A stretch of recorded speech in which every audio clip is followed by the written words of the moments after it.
ಅವರ ಸಾಕ್ಷಾತ್ ಚಿದಂಬರ ಮಹಾಸ್ವಾಮಿನ ವಿರೂಪಾಕ್ಷಲಿಂಗ ಸ್ವರೂಪದಲ್ಲಿ ಅವರು ನೋಡ್ತಿದ್ದರು. ಆನಂತರ ಚಿದಂಬರ ಮಹಾರಾಜರ ಸಾಹಿತ್ಯವನ್ನು ನೋಡಿದಾಗ ಏನು ಗೊತ್ತಾಗ್ತದಪ್ಪ ಅಂದ್ರೆ ಯಥಾ ದೃಷ್ಟಂ ಯಥಾ ಶ್ರುತಂ, ಅಂದರೆ ಏನು ಸಾಹಿತ್ಯದಪ್ಪ ಅದು ಕಣ್ಣಿಂದ ನೋಡಿಬಿಟ್ಟು ಕಿವಿಯಿಂದ ಕೇಳಿ ಸ್ವತಃ ಒಂದು ಅನುಭವಿಸಿ ಬರೆದಿರುವಂತಹ ಸಾಹಿತ್ಯ ಅಂತ ತಿಳ್ಕೊಂಡು ನಮಗೆ ಗೊತ್ತಾಗ್ತದೆ. ಇನ್ನು ಮಹಾಸ್ವಾಮಿಯ ಲೀಲಾಗಳನ್ನು ಹೇಳಬೇಕಾದ್ರೆ ಅನೇಕ ಲೀಲೆಗಳಾಗ್ಯಾವ. ಅದರಲ್ಲಿ ಒಂದು ಲೀಲಾ ಹೇಳಬೇಕಾದ್ರೆ ಗುನ್ನಾಗರದ ಮಹಾಯಜ್ಞ ಆಗ್ತದೆ. ಮಹಾಯಜ್ಞದಾಗ ನಿಮಗೆ ಹೇಳಬೇಕಂದ್ರೆ ಮಹಾಸ್ವಾಮಿ ಅವತಾರ ಕಾಲದಲ್ಲಿ ಗೊನ್ನಾಗರದಲ್ಲಿ ಮಾಡಿರುವಂತಹ ಸೋಮಯಾಗ ಯಜ್ಞ ಅದು ಹೃದಯ ಭಾಗ ಅಂತ ಹೇಳ್ಬೋದು. ಅಲ್ಲಿ ಅನೇಕ ಲೀಲಾಗಳಾಗ್ತವೆ.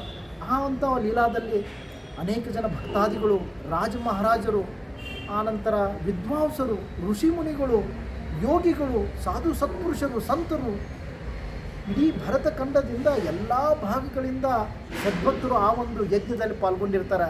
ಆ ಯಜ್ಞದಲ್ಲಿ ಪಾಲ್ಗೊಂಡಿರುವಂಥ ಎಲ್ಲ ಭಕ್ತರ ಮನೋಕಾಮನೆಗಳನ್ನು ಮಹಾಸ್ವಾಮಿ ಈಡೇರಿಸ್ತಾರೆ.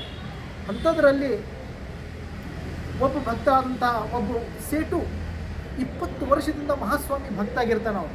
ಆದರೆ ಮಹಾಸ್ವಾಮಿ ಭಕ್ತ ಅವರು 20 ವರ್ಷದಿಂದ ತಾನು ಮಹಾಸ್ವಾಮಿ ಸೇವಾ ಮಾಡಿ ಪ್ರತಿ ಸಲ ಬಂದರೂ ಸಹಿತ ಮಹಾಸ್ವಾಮಿ ಹತ್ರ ಅವನು ಏನೂ ಕೇಳಿರೋಂಗಿಲ್ಲ.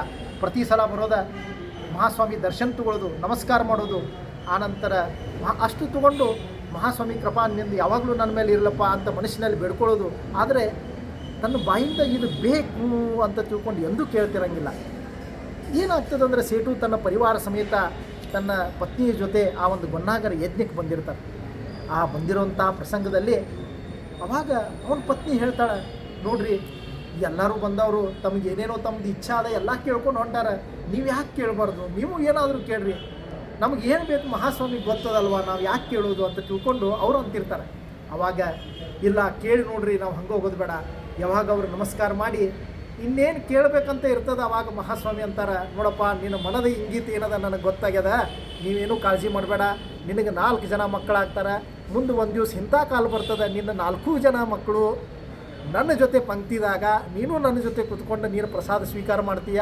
ಪ್ರಸಾದ ಸ್ವೀಕಾರ ಮಾಡಿದಾಗ ಆ 4 ಜನ ಮಕ್ಕಳ ಜೊತೆ ಮಾಡಿ ಅವರು ನಿನಗೆ ಯಾವ ರೀತಿ ಒಂದು ಎಲ್ಲರೂ ಕೂತ್ಕೊಂಡು ಒಂದು ಪ್ರಸಾದ ಸ್ವೀಕಾರ ಮಾಡ್ತಾರೆ, ಅದು ನೀನು ನಿನ್ನ ಕಣ್ಣಿಂದ ನೋಡ್ತೀಯ, ನೀನೇನೂ ಕಾಳಜಿ ಮಾಡಬೇಡಪ್ಪ ಅಂತ ತಿಳ್ಕೊಂಡು ಮಹಾಸ್ವಾಮಿ ಅವರಿಗೆ ಆಶೀರ್ವಾದ ಮಾಡಿ ಕಳಿಸ್ತಾರೆ. ಮುಂದೆ ಕಾಲಾಂತರದಲ್ಲಿ ಅವರು ಆದಮೇಲೆ 4 ಮಕ್ಕಳು ಕರ್ಕೊಂಡು ಎಷ್ಟೋ ವರ್ಷಗಳ ನಂತರ ಬಂದು ಮಹಾಸ್ವಾಮಿ ದರ್ಶನ ತೊಗೊಂಡು ಪಂಕ್ತಿಯಲ್ಲಿ ಕೂತಾಗ ಅವ್ನ ಮಕ್ಕಳು ಯಾರೋ ಒಬ್ಬರು ಕೈ ಜಾಗ್ತಿರ್ತಾರೆ, ಯಾರೋ ಊಟ ಮಾಡ್ಲಿಕ್ಕೆ ಬಿಡ್ತಾರಂಗಿಲ್ಲ.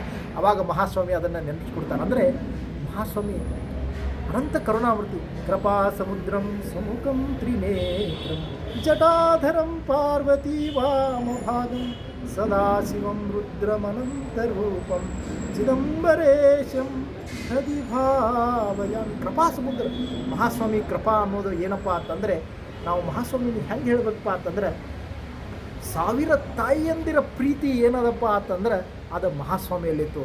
ಆನಂತರ ನಮಗೆ ಅನ್ನಿಸ್ತದೆ ಏನಪ್ಪ ಈ ನರಜನ್ಮ ಬಂದಾಗ ನಾವು ಏನು ಕೃಪಾ ಅಂದರೆ ಏನು, ನಾನು ದುಡ್ಡು ಆಸ್ತಿ ರೊಕ್ಕ ರೂಪಾಯಿ ಸೈಟು ಬಂಗ್ಲಾ ಮಾಡಿದ್ರೆ ಅದಕ್ಕೆ ಕೃಪಾ ಅಂತಾರೇನು? ಅದು ಕೃಪಾ ಅಲ್ಲ.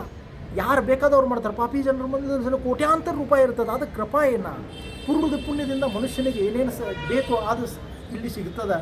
ಆದರೆ ಸದಾವ ಕಾಲದಲ್ಲಿ ಭಗವಂತನ ನಾಮಸ್ಮರಣೆ, ಭಗವಂತ ಚಿಂತನ, ಆನಂತರ ಸದಾವ ಕಾಲದಲ್ಲಿ ಭಗವತ್ ಆಶ್ರಯ, ಚಿದಂಬರ ಸತ್ಸಂಗ, ಅಥವಾ ಚಿದಂಬರ ನಾನು ಕ್ಷೇತ್ರಕ್ಕೆ ಹೋಗಬೇಕನ್ನುವಂಥ ಒಂದು ಮನದ ಇಂಗಿತ, ಅಥವಾ ನಾನು ಚಿದಂಬರ ಸತ್ಸಂಗದಲ್ಲಿ ನಾನು ಪಾಲ್ಗೊಳ್ಬೇಕು, ಈ ರೀತಿ ಮನದ ಅಭಿಲಾಷೆಗಳು ಏನಿರ್ತದಪ್ಪ, ಇದು ನಮ್ಮಲ್ಲಿ ನಿತ್ಯ ನಿರಂತರವಾಗಿ ಇತ್ತಪ್ಪ ಅಂತಂದ್ರೆ ಅದಕ್ಕೆ ನಾವು ಏನಪ್ಪ ಅನ್ಬೋದ್ರ ಕೃಪಾ ಅನ್ಬೋದು. ಈ ಕೃಪಾ ಯಾವಾಗಲೂ ನಮ್ಮ ಮೇಲಿರಲಿ, ನಮ್ಮ ಕುಟುಂಬದ ಮೇಲಿರಲಿ, ಸದಾ ಸರ್ವದಾ ಎಲ್ಲರ ಮೇಲೆ ಇರಲಿ ಅಂತ ನಾವು ಯಾವಾಗಲೂ ಮನಸಾರೆ ನಾವು ಮಹಾಸ್ವಾಮಿಯಲ್ಲಿ ಪ್ರಾರ್ಥನೆ ಮಾಡಬೇಕು ಅಂತ ಕೇಳಿಕೊಂಡು ಈ ಒಂದು ನನ್ನ ಒಂದು ಚಿಕ್ಕ ಸೇವೆಯನ್ನು ಸದ್ಗುರು ಚರಣಗಳಲ್ಲಿ ಅರ್ಪಿಸ್ತೇನೆ.